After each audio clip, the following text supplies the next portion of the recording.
NBC presents Short Story. Today, Edgar Allan Poe.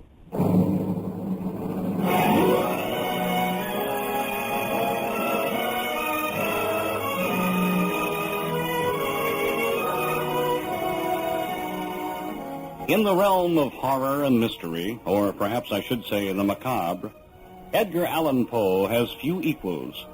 Many are the classic stories he has written in this vein. Among them, Murders in the Rue Morgue, The Pit and the Pendulum, The Fall of the House of Usher, The Telltale Heart, The Black Cat, and the list goes on and on. Today's presentation, The Oblong Box, first published in 1844, certainly takes its rightful place among this impressive collection. We'll begin our short story in just a moment.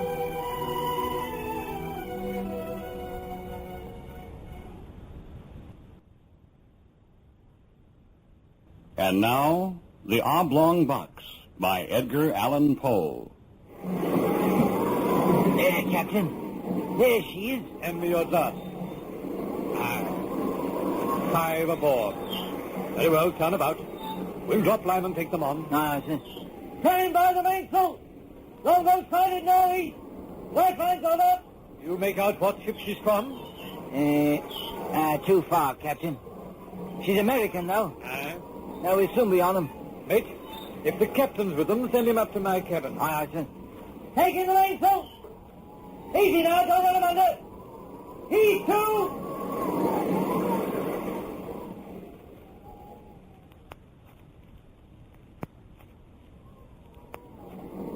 That's about all, Captain.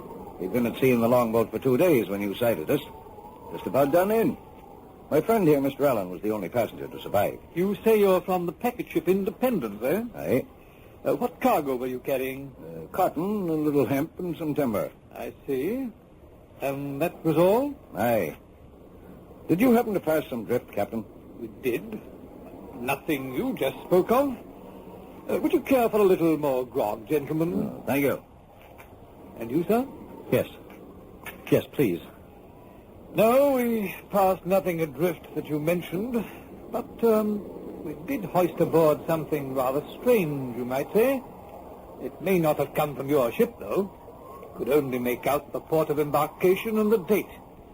Charleston, South Carolina, August the 2nd, 1881. That was our port. That was our date of sailing. Captain, what was it you took aboard? 2 bodies. Passengers, I suppose, a man and a woman. Rather unusual, though. The woman was in a coffin, an oblong box. You seem startled, Mr. Allen. I am. And the man? That's the strange part. He was lashed to the coffin by an inch-thick rope. From your reaction, Mr. Allen, I presume you know something about the box? Yes, I'm afraid so. Then, Mr. Allen, suppose you relate the entire story. Very well. To tell you the truth, Captain, I'd intended telling no one. You see, as Captain Hardy told you, the dead man had been a friend of mine. I'd hoped the sea would keep its dead. The man whose body you found tied to that oblong box was an artist from New York. His name was Cornelius Wyatt. As I remember, Wyatt had been married only a few months when I met him quite by accident. It was at our port of sailing, Charleston. I'd been on board only a few minutes when I heard his voice calling me by my first name. I was quite surprised to see my old friend. Edgar Allan, hello there. Wyatt! Why, heavens, man. How are you? Oh, it's good to see you. How long has it been? Oh, a good year since I saw you last, at least. Let's see. Yes, since 1877. All the places to meet you. Now, tell me, Wyatt, is your wife aboard? My wife? Well, yes. Good. More people have raved about her astounding beauty to me than I could possibly count. I've sworn to see her with my own eyes. Where is she? I'm sorry, Edgar. I'm afraid that would be impossible. You see, she's ill in her cabin. Oh, what a shame. Well, then, later, I'm sure No. Really, I think she'll remain in bed for the rest of the trip. Her health wouldn't permit it. Oh, come, Wyatt. You wouldn't cheat me of this chance to meet your beautiful wife. The CL do her good. Or is it because you're jealous of such beauty? Huh? Please keep such remarks to yourself. My wife's appearance should be of no concern to you. Oh, but Wyatt, I was only joking. I meant no harm. Your humor is not appreciated, Mr. Allen. Well, forgive me. I assure you I meant no harm. I beg pardon, sir. You, Mr. Wyatt? Yes? That there box of yours, you're having it shipped in the hold? Confound it, man. How many times must I give these instructions? My cabin, you understand? It must be put in my cabin. Must I tell the captain himself? Sorry, sir, but there's hardly any room for such a large box in you. I don't care how little room there is. That box will go into my cabin if I have to move it there myself. Sorry, sir. Confounded fools. Must I beg them to carry out my instructions? Is that the box? Excuse me, Mr. Allen. The clumsy fools may drop it. I'd better watch them. I'll see you later.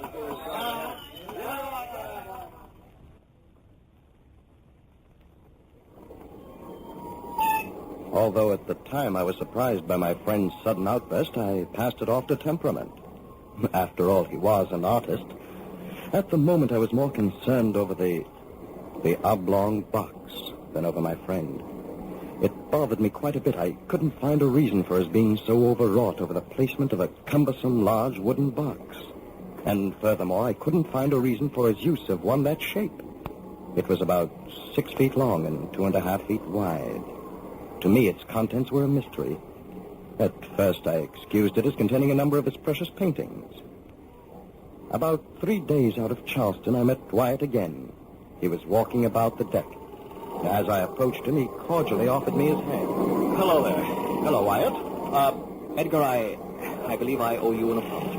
Apology? Yes, you must forgive the way I acted the day before we sailed. I'm not as well as I should be. Oh, think nothing of it. Here, let's sit here.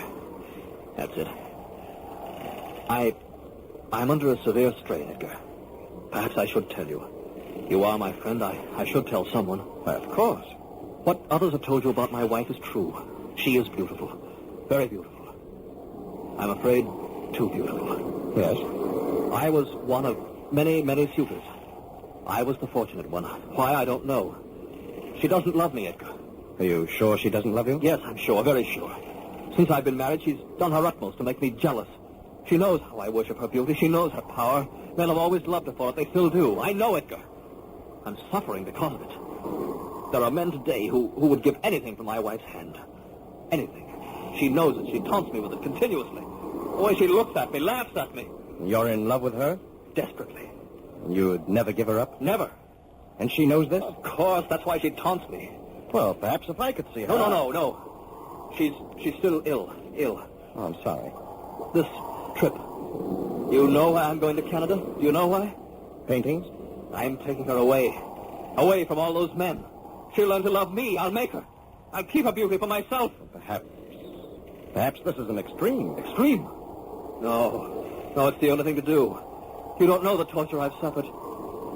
Well, let's talk no more about it. I feel better now. As you wish. You will keep my confidence? Oh, without question. Now, how's your painting coming, Wyatt? I haven't touched a brush in months.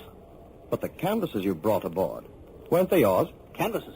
I suppose they were in the large box you have in your cabin. Why do you suppose that? Well, because of its unusual size. That box doesn't concern you. It's none of your business. I didn't say that I... Don't ever mention that box again. I forbid you. You hear? Don't ever mention that box again. Perhaps I've been too hasty, Captain. Perhaps the man just isn't well physically. But the box, it could contain something unimportant. I think I was overly curious, that's all. I've known him for a long while, you know. He's always appeared perfectly normal before. And everything's been all right lately? For the past few days, yes. He's been perfectly cordial. And I think perhaps it's best we pass over the entire matter. There's probably some logical, some simple story behind what's happened. Here, more port? No, thanks. I think it's best I be getting back to my cabin. Looks as though there's an unhealthy storm brewing along the coast. I'd best get back. Oh, I noticed it getting a little rough. Will it hit us? Can't tell yet. Well, good night, Mr. Allen. Perhaps you'll join me at dinner tomorrow night, huh? Thank you, Captain. I'd be... Listen. What? Shh. I thought I heard... Listen. Again? Nothing. I hear nothing. The wind, that's all. The events have made you a little nervous, I suppose. No, wait.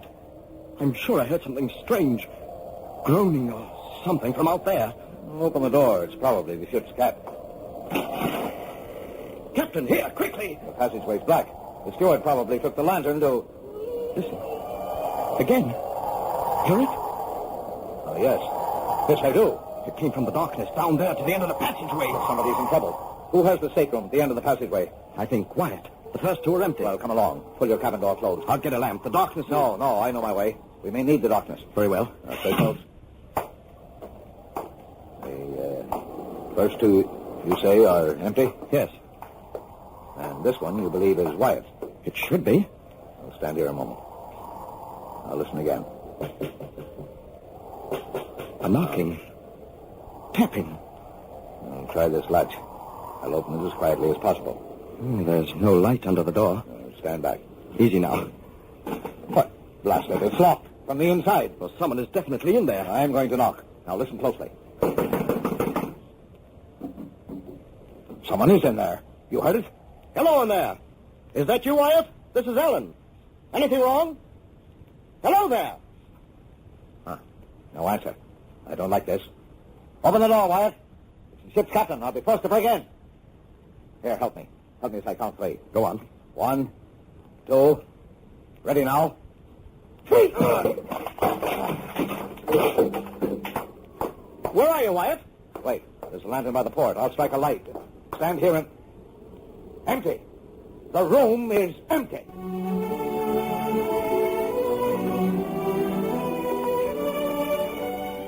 Our story continues after this brief pause.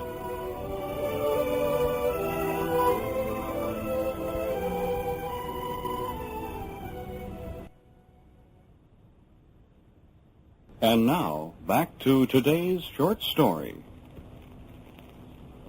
For a moment, both of us stood there, in the gloom of Wyatt's cabin. We were sure somebody had been there but a moment before. We'd heard them. And now the cabin was apparently empty. The door had been locked from the inside. Nobody could have left the room without our seeing them. Then suddenly Captain Hardy pointed to the right wall of the cabin. There in the dimness of the gloomy shadows. Alan, this cabin and the one beside it are adjoined. Now, let me get the light and see if the adjoining door has been opened. You other lads left in a hurry. Here, Alan. Give me a hand. I can't reach the lantern. Blast it, Hardy. All right. Just stumbled over this blasted box. My hand. The Oblong Box. Excuse me, gentlemen.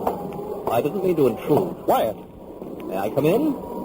There's another lamp by the table. Allow me, Captain Hardy. But where did you come from? How did you get into the passageway? There. That's better. Mr. Allen, I have been walking my wife on deck. May I introduce you? Oh, you may come in, Marjorie. Marjorie, this is Mr. Allen, the man who desired to meet you so much, and the captain of this vessel, Captain Hardy. How do you do? And now, gentlemen, may I ask the reason for your breaking in? We heard a noise, a cry. We thought it was from your cabin. That would have been impossible. There was nobody there. Are you sure? We heard... Of course I'm sure. There was no one here, I tell you. And now, gentlemen, if you don't mind... Wyatt, before we go... Yes, Mr. Allen? Ask your wife to remove her veil. Marjorie, would you please oblige the gentleman? My wife, Mr. Allen. Your wife? But she is beautiful, isn't she? Yes. Yes, she is. You, too, seem stunned. Quite. Yes, quite. Captain Hardy, come. Thank you, Wyatt. One moment, Captain Hardy. Yes? Would it be too much to ask for a new cabin door? This one seems to have suffered slightly. I'll see to it. Good night, gentlemen. Hurry. To my cabin. His wife. Did you see his wife? Yes. She was hideous. His rave about her beauty. Why, he's mad, Captain. Hopelessly mad. She was horribly ugly. Yet she was familiar. I've seen her before. I know it. Where? Did you notice the door leading to the adjoining cabin? No. It was open slightly. Someone could have left Wyatt's cabin and reached the passageway through the empty one next to it. Hardy. Yes? Your hand, huh? Covered with blood. Well, you must have cut it yourself when you fell. Here, let me wash it off. No, it isn't cut. Yes, but that blood. It isn't mine. Well, then where did you... The Oblong Box, Mr. Allen. The Oblong Box. What was behind this terrible mystery, neither of us knew. We would inform the police as soon as we put to port. From then on, I saw nothing of Wyatt. 2 days passed since the incident in his cabin. Now, on the second day, Captain Hardy warned all the passengers of what was in store for us. We were forbidden on deck, confined to our cabins. We were being blown out to sea by a furious hurricane wind. On the fateful night, I was lying fully clothed on my bed. The sea was sickening. The ship was yawing terribly with each plunge. I was expecting the worst at any moment. Then suddenly, above the roar of the terrible gale, I heard a strange sound coming from the passageway before my cabin. I was a little bewildered at first. For a few moments, I sat there on my bed, wondering. And then... Edgar! This is Wyatt! Do you hear me? What is it? I need your help, Edgar! I need your help! Go back to your cabin, Wyatt. You hear? Get out of the passageway. It's dangerous. The ship may... Please open the door. You must. You must help me. You're my friend, Edgar. Please. Very well. What? Good heavens. My box. I've got to get it on deck. I've got to. The ship may break in two at any moment. Please help me. I can't manage it alone. Please. Well, you must be completely insane. The storm is too high. It's suicide, I tell you. You'll be blown overboard. Shut the door. You don't have to go on deck. I have some rope. I'll lash myself to the stays. I'll be safe. Please. Yes, but your wife. You can't leave your wife alone now. Go back to her. Snap out Just of it. up the stairs. Please, Edgar. You're my friend. Please, Edgar, please. Very well. To the top of the stairs. The other end. Take the other end. Go on. I have it. Hurry, it's heavy. Here. This way. Up these stairs. I've got it. Here. Don't drop it, Edgar. Don't drop it. All right. A little further, Edgar. Just a little further. Now. There. This is as far as I go. Oh, thank you, Edgar. Thank you. You don't know what this means. Now, go back to your cabin. I can't. I must get my box on deck. Then I leave. No, please. One other favor. Hold this hatch while I push the box out. I beg you, Wyatt, use your head. The water will swamp us. Listen to it. Please, Edgar, please. Well, then, stand back. I'll open the hatch. I'm not responsible for you, you fool. Hurry! Confound you, hurry! We'll be swamped! For heaven's sake, Wyatt, you'll never make it! Wyatt, watch out! Come back, you fool, come back! I've got to close it! Come back!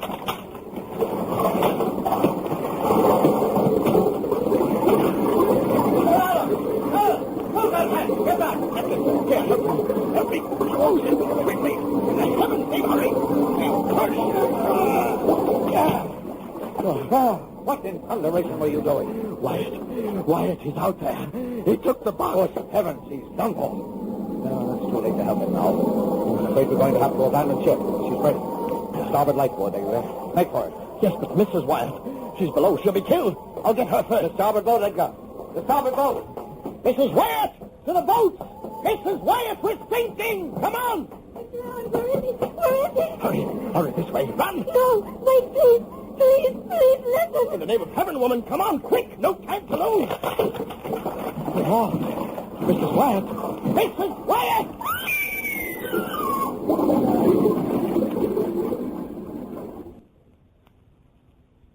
Then suddenly she disappeared before me.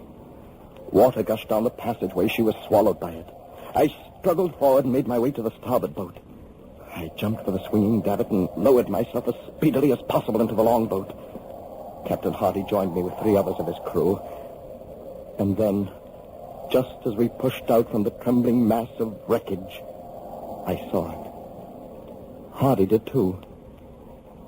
Standing to aft, I saw Wyatt. He was binding himself tightly to the oblong box. He stood there for a moment. I thought, laughing. But in one brief instant, he was gone with the ship. Into the sea. And, that's all? Yes. I see. Would you gentlemen be so kind as to follow me? This should prove rather interesting. This way, gentlemen.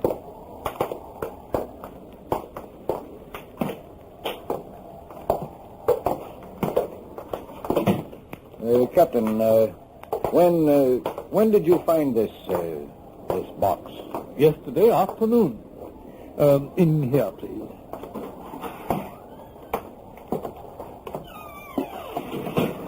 Mr. Allen, hand me that lantern. And watch the stairs, please. They're rather sharp here. Lead on. Ordinarily, we would not have bothered with a floating body. It's generally some poor wretch from a wrecked vessel. However, due to the box and the peculiar circumstances, I thought it best to hoist it on board. Yes, but the decomposition. Oh, the salt water helped preserve them for a while. I thought we could reach New London safely with them.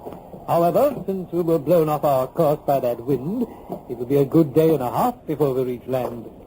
I'm afraid I shall have to commit them both back to the sea. Mr. Allen, swing that door open, please, will you? Over there, in that corner. Yes. Yes, that's the box. Captain Hardy, would you kindly hold the lantern while I lift this blanket? Certainly. Is this the man you call Wyatt? Poor devil.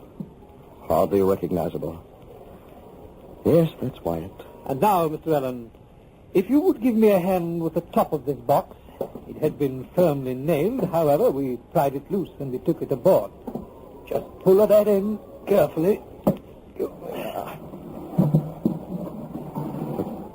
Good heavens. Even after 2 days at sea, death did not destroy that waxen beauty. It's almost impossible. Still so beautiful. You notice the wound over the heart? Yes. Mr. Allen, that was the beauty Mr. Wyatt talked of. Why, of course. This must have been his wife. But wait, the other Mrs. Wyatt. Oh, yes, of course. I knew I'd seen her somewhere before. The maid. Their personal maid. Yes, now I remember. She tried to tell me something before she drowned. Wyatt murdered his real wife. If only we had done something sooner. Murdered his wife? How could he? Why? Insanely jealous. Terribly jealous. To die with her would be better than to live with her and her beauty. He planned to murder her on that trip when I saw them stowing that box. Remember the groans? She was murdered that night. The blood, it was fresh. Remember the tapping we heard as he nailed her in this coffin. Hardy, I think we'd better leave. Yes. Yes, Wyatt. Your wife is very, very beautiful.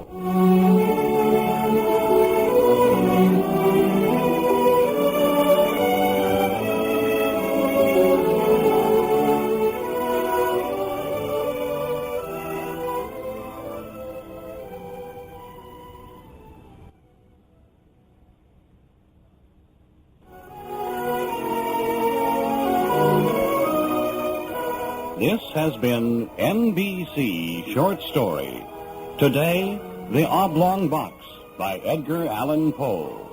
Join us again next time when NBC presents Short Story.